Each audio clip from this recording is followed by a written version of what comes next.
आज हम आपको बताने जा रहे हैं कि राम का जन्म कब हुआ, किस युग में हुआ, क्या तिथि थी और वैज्ञानिक और वैदिक प्रमाणों द्वारा आपको बताने जा रहे हैं। इससे पहले अगर आपने हमारे चैनल को सब्सक्राइब नहीं किया है तो सब्सक्राइब कर लीजिए, पास में बेल आइकन बटन है उसे भी दबाना ना भूलें। सबसे पहले हम आपको वाल्मीकि रामायण द्वारा आपको बताएंगे कि उन्होंने क्या लिखा राम की तिथि के बारे में। उन्होंने लिखा कि चैत्र मास की 9वीं तिथि में पुण्यवर्षी नक्षत्र में पांचों ग्रह अपने उच्चम स्थान में रहने पर तथा कर्क लगन में चंद्रमा के साथ बृहस्पति के स्थित होने पर राम का जन्म हुआ। इसके बाद वाल्मीकि जी फिर लिखते हैं, जिसमें विष्णु जी देवताओं से कहते हैं कि देवताओं तथा ऋषियों को भय देने वाले उस क्रूर राक्षस का नाश करके मैं 11,000 वर्षों तक इस पृथ्वी का पालन करता हुआ मनुष्य लोक में निवास करूंगा। अर्थात विष्णु जी ने स्वयं कह दिया राम 11,000 वर्षों तक पृथ्वी पर रहेंगे। अब तो राम का जन्म अब किस युग में हुआ है, इस बारे में हिंदू धर्म अथवा वैदिक धर्म अथवा सनातन धर्म कहता है, अनेक नाम है, कि त्रेता युग में हुआ है। तो राम का जन्म त्रेता युग के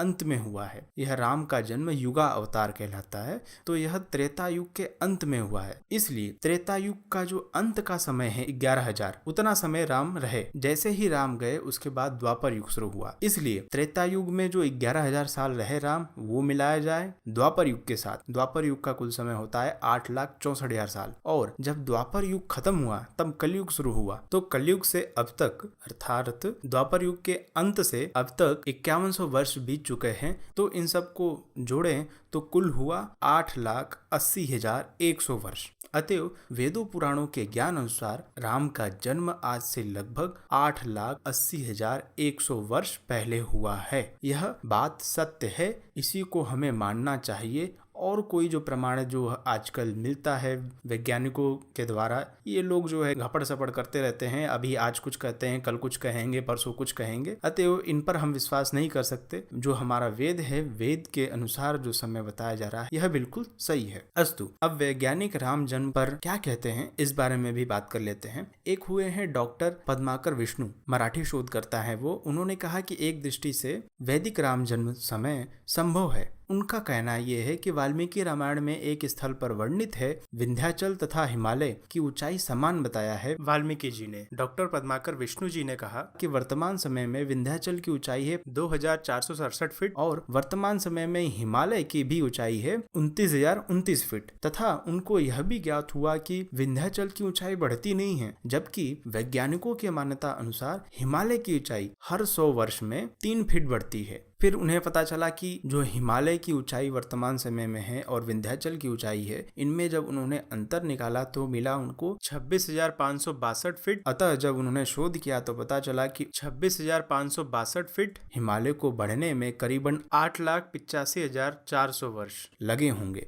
अतएव अब से करीब 8,85,400 वर्ष पहले हिमालय की ऊंचाई और विंध्याचल की ऊंचाई समान रही होगी, जिसका उल्लेख वाल्मीकि रामायण में है। इस तरह डॉक्टर पद्माकर विष्णु कहते हैं कि इस दृष्टिकोण से यह संभव है, परंतु उनका स्वयं यह मानना है कि अन्य किसी स्रोत से राम के जन्म की पुष्टि नहीं कर सकते। इसके बाद कई और विशेषज्ञ आए, राम की तिथि से राम के जन्म के बारे में पता करने की कोशिश करते हैं। तो वह एक प्लैनेटोरियम सॉफ्टवेयर इस्तेमाल करते हैं। उन्होंने प्लैनेटोरियम सॉफ्टवेयर लिया और उसके अनुसार उन्होंने राम का जन्म का समय निकाला तो वह निकलता है 10 जनवरी 5,114 ईसा पूर्व। लेकिन प्लैनेटोरियम सॉफ्टवेयर की एक दिक्कत है कि वह 3,000 वर्ष पहले का सही ग्रह गणित नहीं बता सकते थे। लेकिन वर्तमान समय में भी जो प्लैनेटोरियम सॉफ्टवेयर है, उनके अनुसार राम का जन्म आज से लगभग 7,114 वर्ष पूर्व हुआ है। परंतु हम आपको फिर से यही बताना चाहते हैं कि यह वैज्ञानिक लोग आज कुछ कहते हैं, कल कुछ कहते हैं, परसों कुछ और कहेंगे।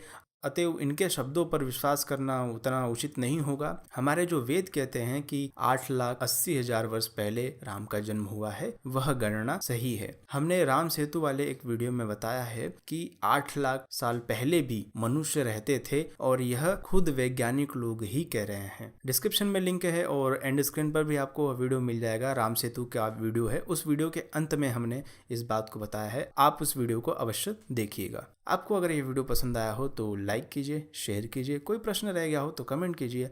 और अगर आपने हमारे चैनल को सब्सक्राइब नहीं किया है तो सब्सक्राइब कर लीजिए। पास में बेल आइकन बटन है, उसे भी दबाना ना भूलें।